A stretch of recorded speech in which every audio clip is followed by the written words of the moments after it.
성부와 성자와 성령의 이름으로 아멘. 예수님과 어머니 하나 되신 성심을 통해 아버지 뜻 안에서 기도드립니다. 사랑하는 하나님 아버지, 오늘도 아버지가 살아가시는 차원의 아름다운 질서의 세계를 저희들에게 들을 수 있는 은총을 주시고 깨달을 수 있는 눈과 귀를 열어주심에 감사드립니다.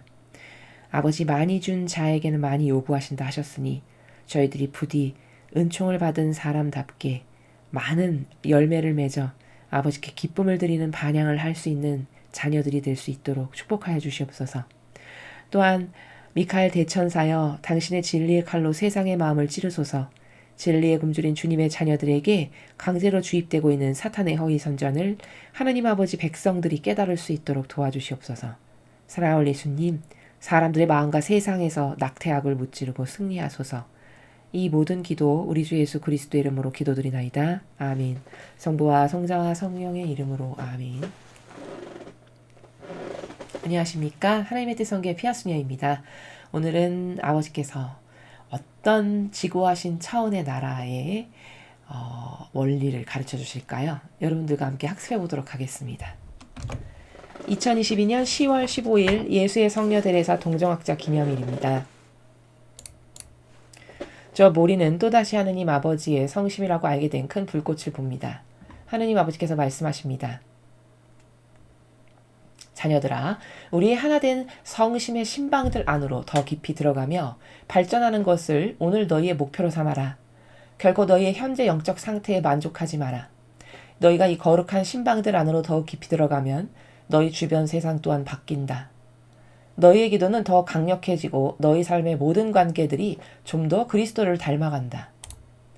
우리의 하나된 성심 안으로 더 깊이 들어오기 위해 너희가 무엇을 해야만 하는지를 결정하는 것은 너희 각자의 몫이다. 너희가 우리의 하나된 성심과 더 깊은 관계를 맺기에 노력하면 너희는 평화를 누릴 것이다. 주님의 말씀입니다. 하나님 감사합니다. 오늘 아버지께서 주신 메시지 간단한 것 같아 보이지만 사실은 굉장히 심오한 나라의 말씀을 하고 계시는데요. 정리하면 예수님과 성모님의 모범으로 살아라.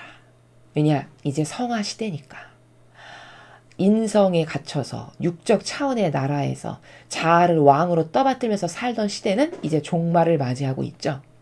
성화 시대는 천상에서는 이미 시작됐고요. 본질의 나라에서는 이제 지상에서 가시적으로 누구나 봐도 야, 다른 시대구나 라고 느껴질 때까지의 약간의 갭이 존재할 뿐이지 이미 천상에서는 선포가 됐고 성화 시대의 그 성전도 아버지는 세우셨습니다. 그러므로 요 남은 시간 동안 얼른 신적 질서의 정신세계 질서 그거를 내 안에서 빨리 구현하면 구현할수록 성화 시대에 살아가기에 합당한 자녀가 된다는 것을 제가 많은 메시지에서 여러분에게 힌트로 말씀을 드렸죠. 그렇기 때문에 예수님과 성모님의 모범으로 어떻게 살아? 그런 건 성인 성녀나 하는 거지. 그거는 예전에 예수님의 인성의 축복을 누리고 살던 시대의 사람들에게나 해당하는 말이지. 이제 곧 도래할 가시적으로 지상에서 드러날 성화 시대는요. 제가 지금 여러분에게 매일 강의하는 이 수준 높은 정신 차원이 기본이 되는 시대가 될 겁니다. 마치 지금 세상에서 윤리도덕이나 헌법 지키는 게 그냥 기본이죠. 기본 소양이고 그것마저도 안 지키는 사람을 우리는 범죄자라고 해서 감옥에 가게 하죠. 그런 것과 같이 지금 제가 여러분에게 매일같이 전하는 이 정신세계와 이 질서가 모든 사람이 그게 너무 지극히 당연한 거 아니야? 그게 기본이잖아. 그 윤리도덕이잖아. 그게. 이렇게 말하는 나라가 진짜 도래하게 될 거라는 겁니다. 그러면 구현하지 못하는 사람만 손해고 도태된다라는 겁니다. 그러므로 오늘 이 메시지의 핵심이 되는 주제문이 뭐냐? 예수님과 성모님의 모범으로 살아라고 아버지께서 권고하시는 강요는 안 하시죠? 왜? 자유의지가 선택해야 되는 것이니까. 자유의지가 선택하지 않죠? 그럼 그건 천상에 가져다 놓을 수도 없고 상급도 없습니다. 왜냐면 마귀가 고발할 테니까요. 그래서 아버지는 알려는 주시지만 선택은 너희가 해. 라고 하시는 이 차원의 나라에서 매일 메시지를 전하신다는 점. 이것도 여러분이 덧붙여서 알아두시면 좋겠습니다.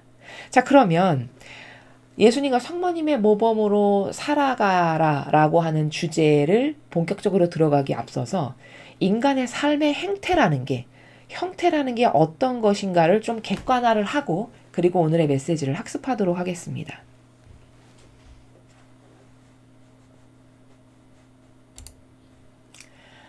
자, 여기 도표가 보이시죠? 제목은 인간의 삶입니다. 모든 인간은 이 형태를 따르고 살다 죽는다는 겁니다. 여기서 벗어나는 행태의 삶은 없어요. 그것을 제가 하나의 도표로 그린 건데요. 먼저 인간의 삶이라는 것은 사람은 그저 영원히 살 것처럼 이 지상에서 많은 것에 욕심내고 애착하고 집착하지만 그저 인생은 천상의 나라에서 봤을 때 인간의 삶이라는 것은 그저 소풍 한 번 간 것과도 같은 그 찰나의 시간. 이게 인간의 삶이라는 겁니다. 근데 그렇게 소풍 그 하루 잠깐 몇 시간 갔다 오면 끝이잖아요. 근데 그 소풍 잠깐 몇 시간 갔다 오는 그 찰나마저도 지속적이지 못한 것이 우리의 처지고 한계라는 겁니다. 이게 인간의 한평생의 삶의 실제적 현실이라는 거예요. 그것을 나는 얼마나 몇 %짜리의 진실로 받아들이고 인지하고 있는가에 따라서 내가 반영할 수 있는 임계질량은 결정된다. 라는 겁니다. 자, 제가 여기 그래프로 이렇게 그린 것을 보면 이게 인간의 삶인데 한평생의 인간의 여기 태어난 겁니다. 0이라고 쓰여진 게 응애하고 태어난 순간이에요. 그래서 한평생의 삶을 이렇게 쭉 산다라고 제가 화살표로 표현한 건데요. 인간의 삶은요, 여기 빨간 선의 상승 곡선의 삶을 살거나 아니면 파란색의 하향 곡선을 살거나 둘 중에 하나의 삶을 삽니다. 그럼 빨간 곡선은 뭐를 뜻하는 거냐면 유물론적으로 보고 인간적인 차원에서 봤을 때 성공한 인간적인 삶이에요. 예를 들어 돈을 많이 벌고 높은 명예, 직함, 권위, 직분, 남이 존경할 만한 학벌, 떵떵거릴 만한 재물 이런 것을 구현한 사람들의 삶을 제가 이렇게 빨간색의 상승 곡선으로 쓴 겁니다. 그러니까 이거는 유물론적으로 보고 세상적 기준으로 봤을 때 성공했네 저만하면 하는 사람의 삶의 행태를 이렇게 하나의 직선으로 표현한 거예요. 이렇게 성공했다라고. 이해되시죠? 자, 여기에 들지 못하면 이런 삶 아니면 사실 대다수의 사람의 삶은 이 파란색의 하얀 곡선의 삶입니다. 파란색의 하얀 곡선의 삶은 대다수의 사람이 여기에 해당하는데 청운의 푸른 꿈을 안고 태어났어요. 초등학교에 가고 중학교에 가고 대학에 가고 대학교 4학년이 딱 됐어요. 근데 점점 현실과 이상은 너무나도 거리가 멀어. 그래서 꿈을 접고 포기하고 또 고통이 와서 좌절하고 절망하고 하면서 점점 이렇게 하얀 곡선의 삶을 사는 사람으로 살아가는 거죠. 20대 때는 그래도 요만큼의 여기가 제로라고 했으면은 그래도 요 정도까지만 포기했었는데 40대가 되면은 더 포기하고 60대가 되면 더 포기하고 혹은 고통으로 요 정도 좌절했는데 40대가 되면 이 정도 좌절하고 60대가 되면 이 정도 좌절하는 이런 대다수 사람들의 하나님의 뜻이 허락하신 고통의 삶을 이렇게 파란색의 직선으로 제가 표현한 겁니다. 이렇게 점점 고통 가운데 희망도 포기하고 꿈도 포기하고 혹은 고통으로 찌그러들고 이렇게 산다는 거죠. 이렇게 두 가지 삶 중에 하나의 패턴이죠. 자, 그런데 문제는 뭐냐. 여기서 사람은 이런 파란색의 하얀 곡선의 삶이 비전이 있다라고 말하지 않고요. 빨강색의 상승 곡선의 삶을 모두가 다 부러워하고 열망하고 희망하고 애착하고 집착하고 한평생 이것이 되기에 노력하면서 살다 죽죠. 근데 여기서 핵심이 되는 문제는 뭐냐면 이 빨강색의 삶을 사는 사람들은 하느님을 만나기가 굉장히 어렵습니다. 왜냐? 성공한 삶이죠. 유물론적으로. 그러니까 가진 것이 많죠. 만족할 만한 것이 많죠. 그러니까 가진 것으로 만족과 자만과 교만에 빠지기가 쉽죠. 그러니까 하느님을 찾을 일이 없어요. 그러니까 이 빨강색의 삶을 사는 사람은 하느님을 만날 기회가 사실은 요원하다고 봐야 되는 게 확률적 데이터로 맞다는 거죠. 그 확률적 데이터를 벗어난 유일한 사람이 성경에서 누구냐? 그게 다윗입니다. 그렇죠? 다윗은 세상적으로 봤을 때도 빨강색을 성취한 아주 성공한 이스라엘의 왕입니다. 왕. 그렇죠? 그러면 그 왕이 되면 대다수는 자만과 교만과 고집과 아집과 이거 내가 이룬 거야 이러면서 뻐기다가 망할 텐데 참으로 다윗이 왜 훌륭하냐? 왕인데 그럼 세상적으로도 이런 성공을 누렸는데 하나님 앞에서 지극히 겸손하고 낮은 정직한 삶을 살았어요. 그러니까 그 다윗은 인간적으로도 성공했고 영적으로도 성공한 삶을 산 유일한 성경에 나오는 등장인물입니다.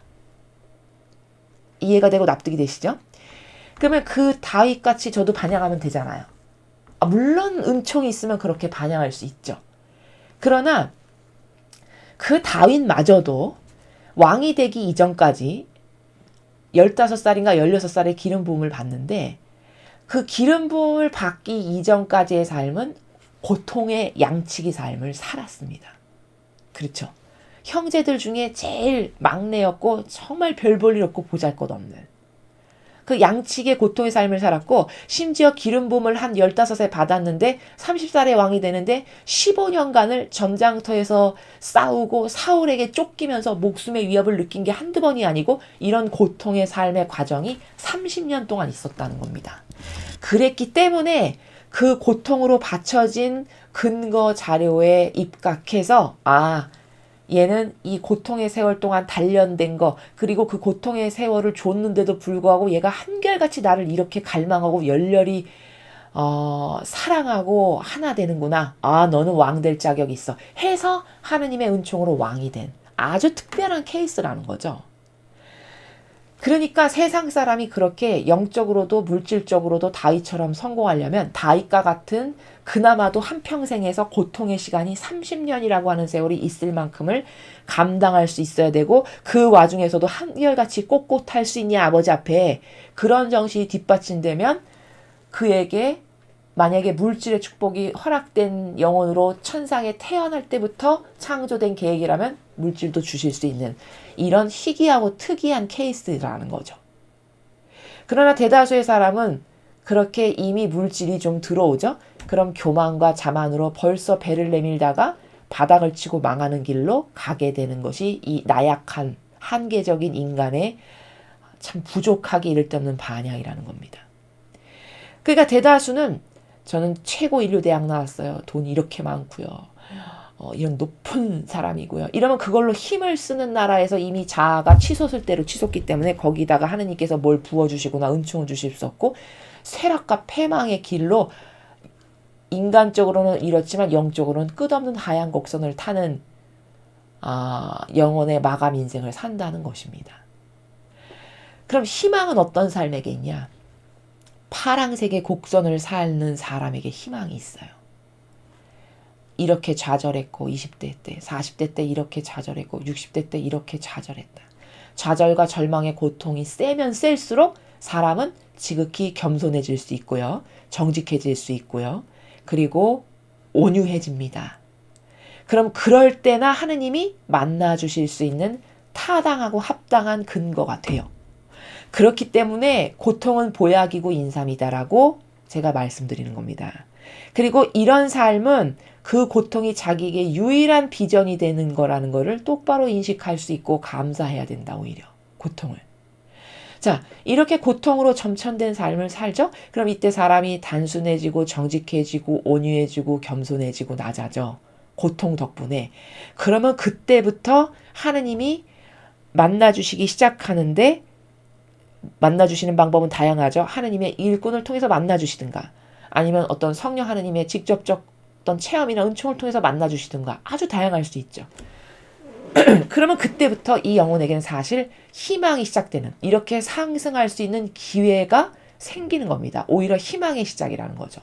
또 오히려 영혼의 주인으로 다시 태어나는 순간이 이 좌절과 고통 가운데 살던 사람이 하느님을 만났을 때 나는 다시 태어났구나. 희망으로 가득하구나. 다시 사는 거구나. 이게 진짜 영혼의 주인으로 사는 거구나. 이렇게 되는 거라는 겁니다. 그러나 인간은 거꾸로 생각하죠. 아유, 불쌍하네. 안 됐네. 고통밖에 없네, 한평생. 이렇게 이 파란색의 곡선을 사는 사람을 가련하고 생각하고 빨강색의 삶을 사는 사람을 부러워하는, 거꾸로 인식하고 살아간다라는 거죠. 그러나 희망은 이런 파란색의 곡선을 사는 사람에게 있다.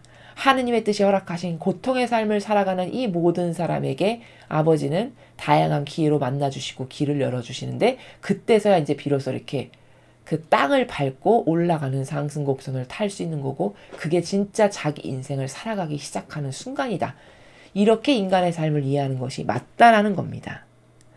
자, 그럼 이런 보편화된 어떤 객관화된 사실을 가지고 오늘 메시지를 보겠습니다.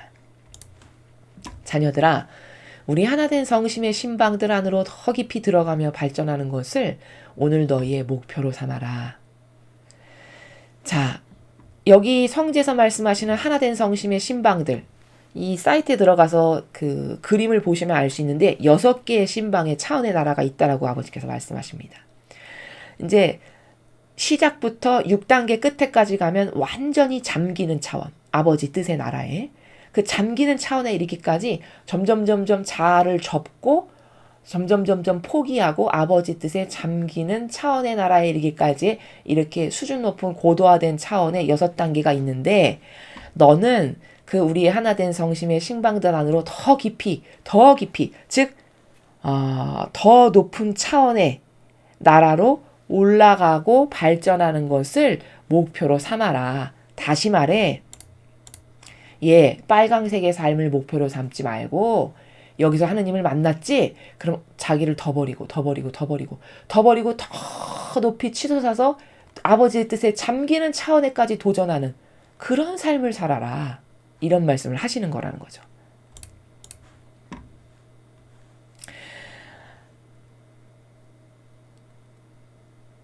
오늘 결코 너희의 현재 영적 상태에 만족하지 마라. 자, 현재 너희 영적 상태에 만족하지 마라. 이거는 여러분 잘 이해하셔야 됩니다. 왜 제가 잘 이해하셔야 된다 말씀드리냐면, 이런 오해가 있을 수 있어요.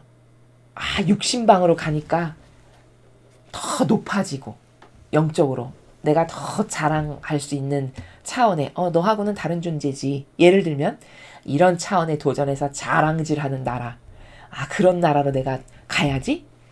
만약에 이런 마음의 의지를 가지고 영적으로 높아지는 걸 도전한다. 즉 다시 말해 더 노골적으로 말하면 자기가 좋아지기 위해서, 자신의 영광을 드러내기 위해서 영적으로 더 깊은 곳에 들어가라. 이런 나라의 말씀이 아니라는 겁니다. 만약에 누가 영적으로 더 고결한 정신세계에 가기를 원하는데 그게 내가 저 사람하고는 다르니까 자랑해야지. 너하고는 나는 다른 존재야. 이런 마음이 누룩처럼 가지고 있는 상태에서 도전한다. 그러면 성공할 리도 없지만요. 그 누룩 때문에 반드시 실패하게 됩니다. 그리고 반드시 그런 누룩을 가지고 있으면 바리새인 율법학자 망했죠. 그렇게 똑같이 망하게 된다는 것을 명심하셔야 됩니다. 영적으로 도전한다는 건요. 더 높은 차원에 들어가라는 거는 자칫 잘못해서 유물론적으로 생각하면 내가 1등 해야지. 금메달을 따야지. 그래서 자랑해야지. 이게 아니라는 거예요. 어떻게 하면 나를 더 버리는 것을 영예로 여겨서 예수님과 어머니 같이 살 수 있을까? 그 깊은 세계, 그 깊은 신방으로 가는 것을 너의 도전의 목표로 삼아라. 그러니까 이런 거예요. 차원이 완전히 달라요. 인간이 이해하는 것과. 여기도 현재 영적 상태에 만족하지 마라. 만족하지 말라고 그러셨어. 1등이 되게 노력해야 되겠어. 이게 아니라는 거예요. 성모님은 영적 도전의 차원의 나라가 어떻게 하면 내가 더 낮은 데 갈까? 이게 목표고, 현재 영적 상태에 만족하지 않는 건 어떻게 하면 더 낮은 상태 갈까? 조금이라도 어떤 누룩이 있어서 가장 낮은 상태에 가지 않는 거를 만족하지 않는, 이런 것을 도전하는 나라가 이 영적 도전의 세계지. 세상이 말하는 금메달을 따야지. 내가 1등을 해야지. 그럼 그 누룩과 그 마음으로는 결코 거기 갈 수도 없거니와 도전을 했다가도 다 실패한다는 겁니다. 위선자와 가증스러운 것으로 취급을 받기 때문에. 실제가 그렇고요. 이해되시죠? 그러니까 여기서 야, 더 높은 목표를 삼아 너 영적 상태에 만족하지 마라. 이 말은 1등 하기 위해서 도전해. 그 말로 받아들이면, 그런 유물론적인 나라로 받아들이면 큰일 난다. 이거는 최소 어떤 마음의 자세여야 되냐? 아버지, 천상에서부터 아버지께서 저에게 세워놓으신 계획이 있으신데 저의 목표와 저의 도전은요, 부디 아버지께서 저에게 세워놓으신 계획을 다 이루어드리고 죽는 것. 그게 저의 영적인 목표고 도전입니다. 그러니 제가 죽기 전에 천상의 저를 만드실 때 세워놓으신 아버지의 계획을 다 이루어드리고 죽을 수 있는 그 목표를 완성할 수 있도록 은총을 주세요. 최소 이게 기본이라는 겁니다. 그런 거지, 육신방에 가서 성인 성녀 되게 해주세요. 이런 게 아니라는 겁니다. 거기에 오해가 충분히 있을 수 있거든요. 다 유물론적 사고방식이기 때문에 오히려 내가 육신방에 가서 성인 성녀 돼야지. 그럼 이건 더 거지되는 지름길입니다. 영적인 나라에서는. 왜냐? 예수님과 성모님의 정신세계와는 정반대죠. 어떻게 하면 더 낮아질까? 낮아지는 나라에서 1등 해야 되겠다. 쉽게 말하면 그게 맞는 거라는 겁니다. 더더더더더 낮아지는 것에서 1등 해야지. 이게 성모님이세요.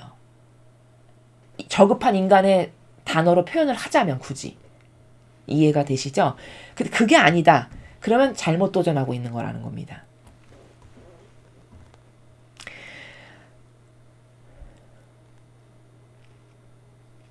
너희가 이 거룩한 신방들 안으로 더욱 깊이 들어가면 너희 주변 세상 또한 바뀐다.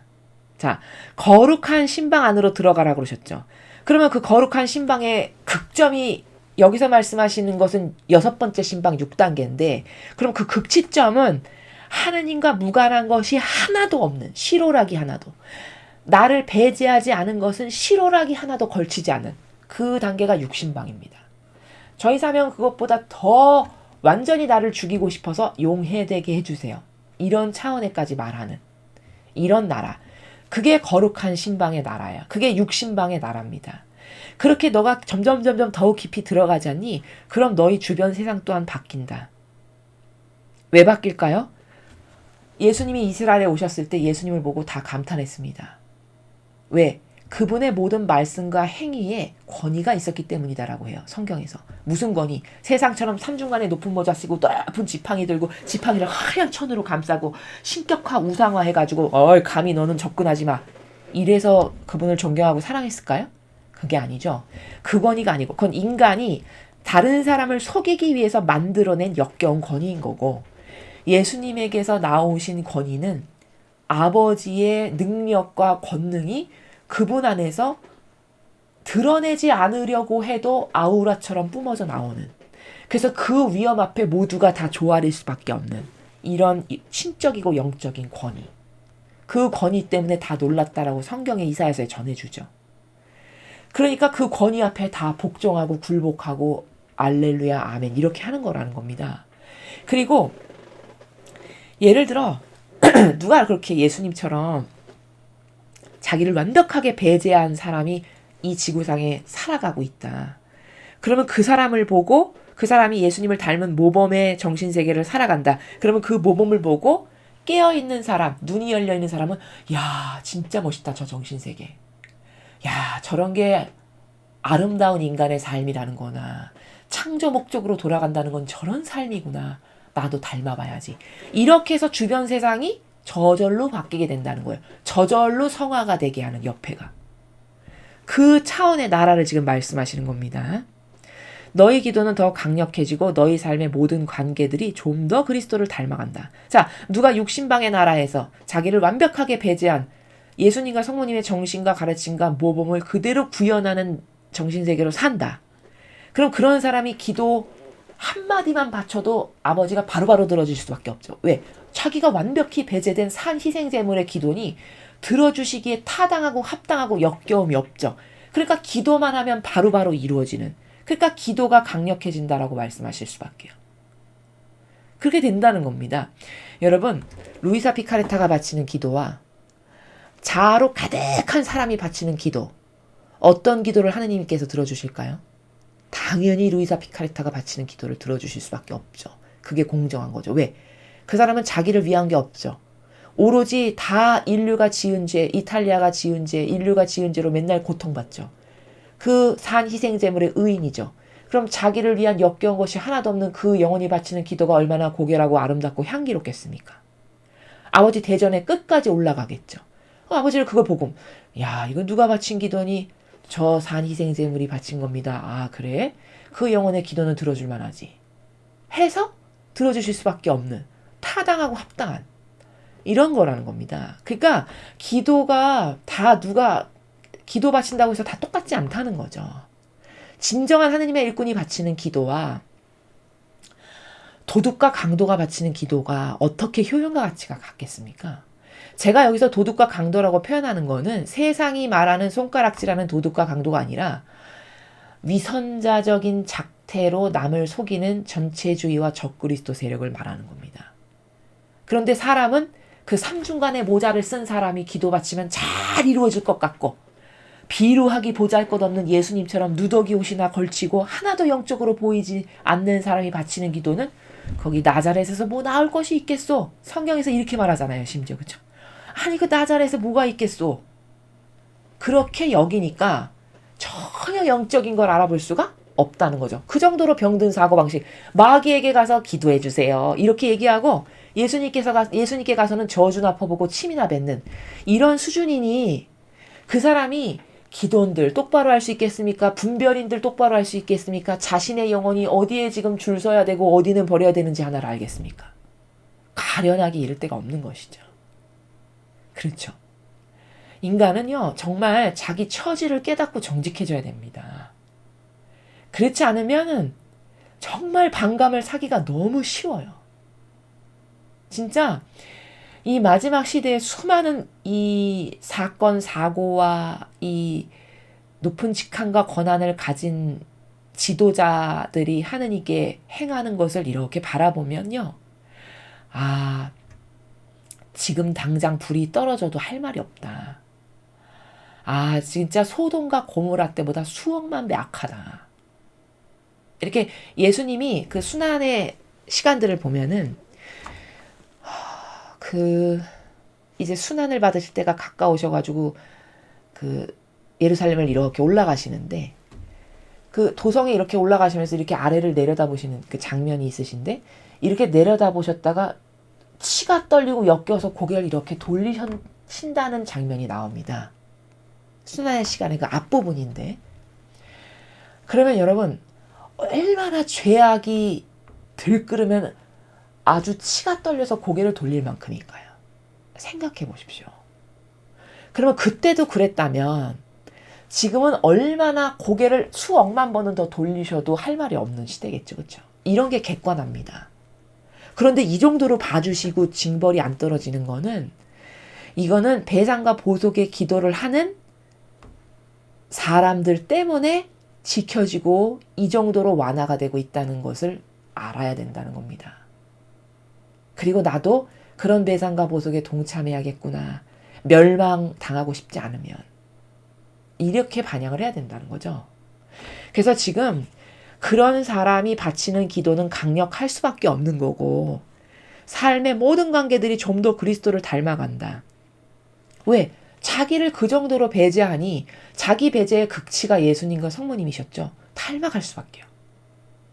자기를 위한 것을 하는 것을 무서워하고 두려워할 만큼이 되면 예수님과 성모님을 닮은 거 아니겠습니까? 그렇죠? 그렇게 될 수밖에 없다는 걸 지금 아버지께서 말씀하시는 것이죠. 그 다음에 우리의 하나된 성심 안으로 더 깊이 들어오기 위해 너희가 무엇을 해야만 하는지를 결정하는 것은 너희 각자의 몫이다. 자, 그 하나된 성심에 더 깊은 단계로 들어가려면 내가 뭘 해야 될까? 그걸 결정하는 거는 너의 자유의지에 달렸다. 그런데 그 하나된 성심 안으로 들어가려면 여기 하나된이라는 단어가 보이시죠? 그러니까 아버지 뜻에 하나되지 않으면 하나되지 않은 사람은 이 나라에 못 간다는 뜻이거든요.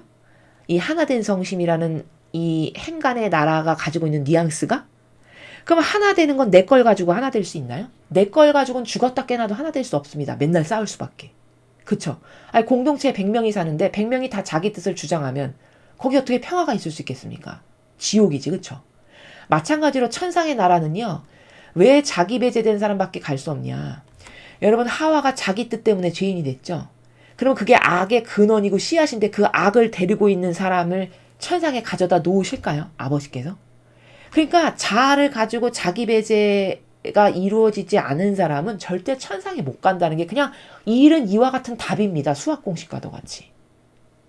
이렇게 쉬운 건데 자기 배제를 왜 해야 되고 그게 뭐에 왜 중요하고 그게 어디 나오는데 이렇게 말할 만큼 무지하다는 거죠. 왜? 가르쳐주는 사람이 없으니까요. 그래서 앞으로의 성화 시대는요. 그냥 기본이 될 거예요. 자기 배제가. 아무도 자기 뜻으로 주장하는 사람이 없을 겁니다. 그게 몇 년 안 남았다는 거죠. 그럼 얼마 남지 않은 이 시간에 나는 지금 무엇을 준비해야 될까? 답 나온 거 아닐까요? 제가 답을 다 이미 말씀을 드렸어요. 그쵸? 뭐 하면 될까는 답이 지금 다 나온 겁니다. 죽기를 각오하고 열렬히 자기 배제하고 자아를 버리고 성경에 나오는 진리의 근거에서만 생각하고 말하고 행동하고 답은 다 나온 거예요. 이렇게 살려고 노력하고 갈망하고 기도도 하고 고행도 하고 긋기도 하고 이렇게 해야 된다는 겁니다. 그렇죠. 근데 가르쳐줘도 안 하는 시대잖아요. 그렇죠? 그래서 그게 너희 각자의 자유의지에 달렸다. 하나 되지 않은 사람은 절대 천상에 못 간다. 그럼 누구 뜻으로 하나 돼? 내 뜻으로 하나 될까요? 역겨운 인간의 내 뜻으로? 그럴 리가 없겠죠. 그렇죠? 아버지 뜻. 그래서 계명, 신적 질서, 진리 그걸로 하나 되지 않죠. 그럼 절대 천상에 못 간다. 이건 답입니다. 너희가 우리 하나된 성신과 더 깊은 관계를 맺기에 노력하면 자, 하나된 성신과 더 깊은 관계를 맺기에 노력하고 무슨 노력을 해야 될까요? 나를 버려야 되겠죠. 내 인간적인 내 기호, 정서, 경향, 내 뜻, 내 의지, 내 선. 나로부터 발로 된 수억만 가지의 기타 등등. 이거를 완전히 버리고 아버지 뜻에 완전히 하나 돼. 그러면 그 세계에 갈 거고 그게 구현이 안 돼. 그럼 못 가는 거고. 노력을 뭐 해야 될지 다 답을 말씀드렸습니다. 자, 그렇게 노력을 한다. 그럼 너는 평화를 누릴 거다. 왜? 아버지 나라에 가니까 그런 노력을 하면 평화를 당연히 누릴 수밖에요. 천상의 나라는 온통 평화와 기쁨과 행복과 즐거움밖에 없으니까요. 그렇죠? 그런 나라를 지금 아버지께서 이 결과에서 말씀을 하고 계십니다. 자, 오늘 우리는 예수님과 성모님의 모범으로 살아라. 새 시대는 그런 시대다. 그게 기본이 되고 베이스가 될 거다. 그럼 얼른 나도 그 준비를 해야 되겠죠. 세상도 내가 지금 40대야. 그럼 60대 노년 준비를 해야지. 준비를 하죠. 그렇죠? 깨어있는 사람은 20년 남았네? 노년 되려면 야 지금부터 빨리빨리 저축하고 준비해야 되겠구나. 유물론적인 것도 그런 준비를 하거늘 영적인 건 그것보다 더 중요한 거 아닐까요? 왜? 영원성하고 결부되는 거니까요. 고칠 수도 없고 되돌릴 수도 없는. 그럼 그 준비는 얼마나 열심히 해야 될까요? 근데 거꾸로 살죠. 이런 게 다 여기 사고방식이 다 이렇게 뒤틀린 거죠. 완전히 다 뒤틀린 겁니다. 뭐가 중요한지 어디다 노력을 해야 되는지 무엇을 버려야 되는지 애착과 집착은 어디다 하고 어디는 끊어버려야 되는지 이런 것이 이렇게 막 실타래처럼 얽혀있는 이런 가련한 인류. 그 가련한 인류 중에서 한 명이라도 더 뽑아내서 아버지의 뜻으로 가게끔 인도하시고자 하시는 아버지의 이 열정과 매일 주시는 게 열정이죠. 그렇죠? 이 열정과 이 눈물 어린 희생과 이 노력 이런 아버지의 사랑의 나라에 나라는 존재는 어떻게 반영해야 될까요? 어떻게 반영해야 될까요, 여러분? 양심에 따라서 반영의 나라도 천차만별로 다르겠죠. 아버지가 이렇게까지 우리를 사랑하셔서 수많은 은총으로 퍼부어주시는 이 시대를 살아가는 것을 너무 감사하게 여기면서 오늘도 아버지께서 가르쳐 주신 것을 내 것으로 삼고 실천하려는 반향을 아버지께 드리는 그런 자녀들이 되셨으면 좋겠습니다. 이상으로 2022년 10월 15일 예수의 성녀 데레사 동정학자 기념일 메시지 해설을 마치겠습니다. 감사합니다.